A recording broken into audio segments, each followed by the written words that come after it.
Hello and welcome back for this 18th day of Advent of Cyber 2023. I'm starting the machine right away.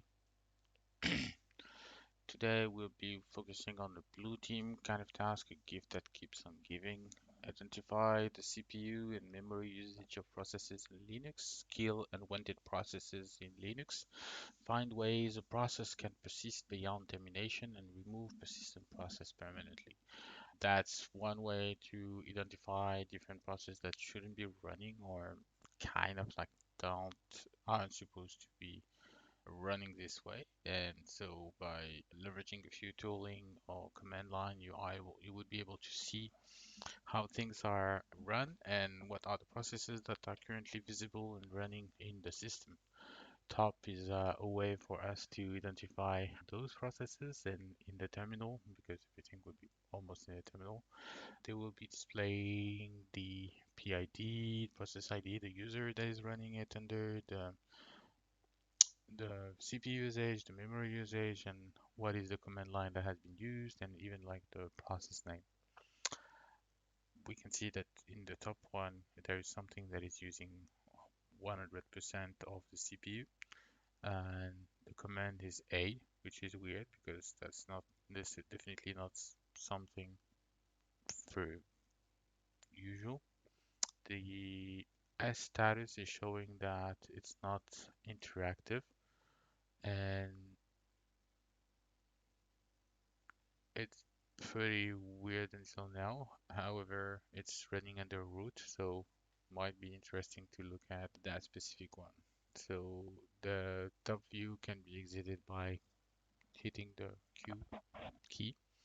And so once you know what's the process that is running, one of the idea is to kill it. So one way to kill it is to basically use the kill command, and for that you would need the process ID. So if I do my top,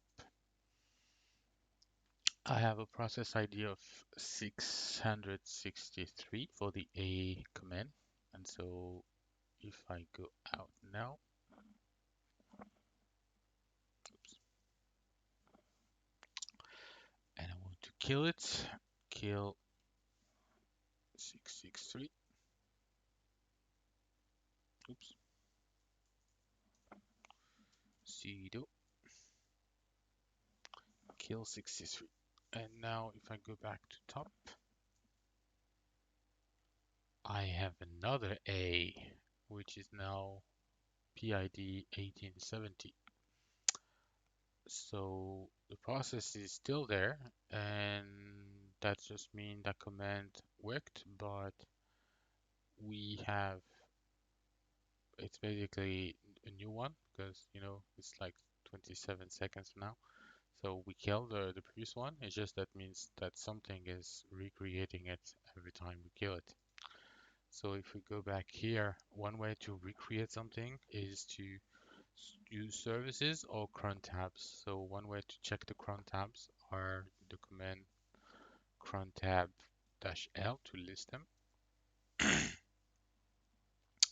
And we have Ubuntu run user -L, Ubuntu VNC server, geometry, blah blah blah. And we have another one, Python WebSockify, localhost 5901. That doesn't look like it's what we're looking for, because we're looking for something called A. So maybe we have not access, and remember we are running the command as root, the A one, so we might not be seeing it. So if I do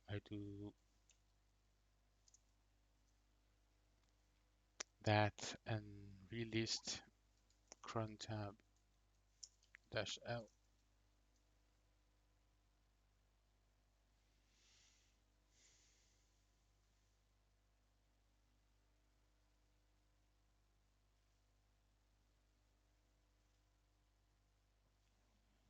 nothing there. Okay, that was worth the check. I will stay at the root.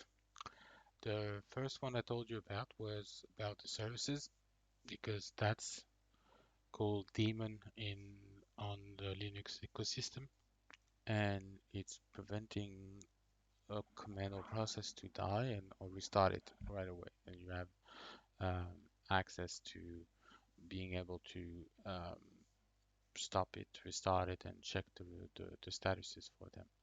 So ideally, we will look into um, the system seed control command, which is has like a subcommand list unit files, and we'll look into only the enable one. That's why we are grepping on enable.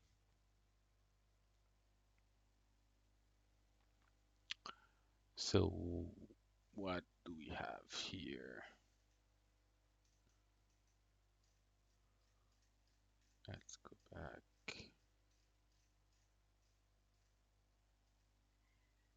to the top. So going back to the list, we have something here, which is weird because it's called a unkillable service. Okay, I think we found our culprit. So if we go for system CTL status of that service, we can see that it's coming from system D, system A. Okay, sudo. Okay, we can get more information, maybe or not.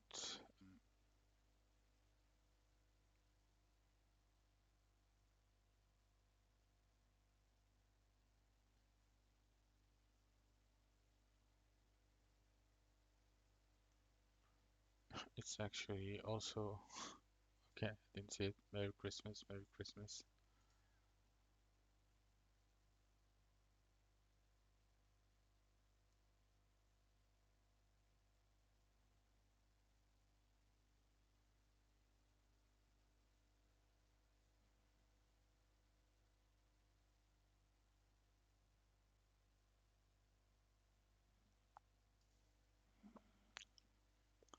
Okay, so how do we get rid of this service, little elf? We might need root privilege for that, so we already root. Cool. So yeah, that's true. How do we do that? We do stop stop and going back to the service, we can see that it's loaded but inactive as dead, and it stopped. Cool. So if we look back to our commands or processes running, we can see that it's not there anymore.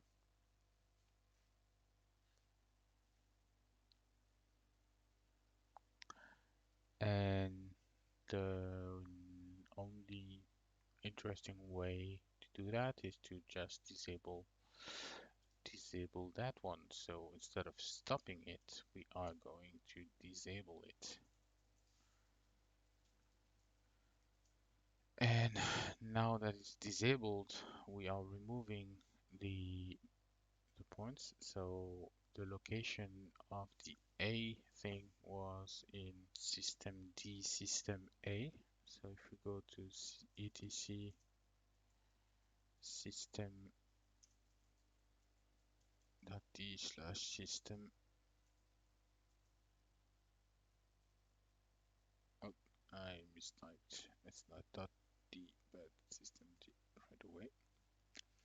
If I do ls, I see my A and killable service. So we can just remove them. So RF A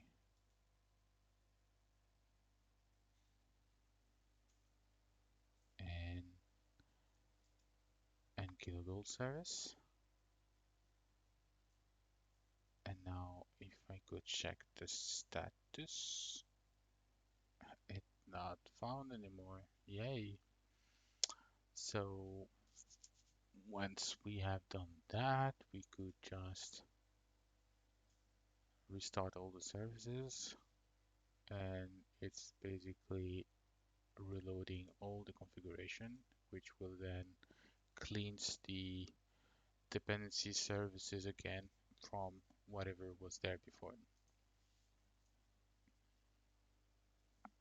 So now, good, awesome. So what's the name of the service that responds after killing it? Oops, it's a unkillable service. What is the path? The path is etc system.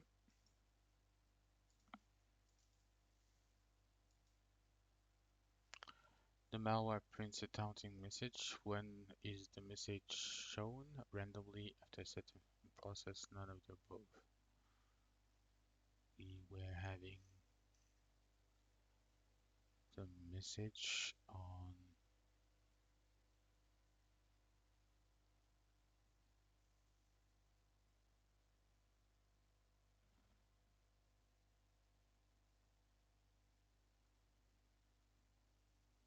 let's say 4.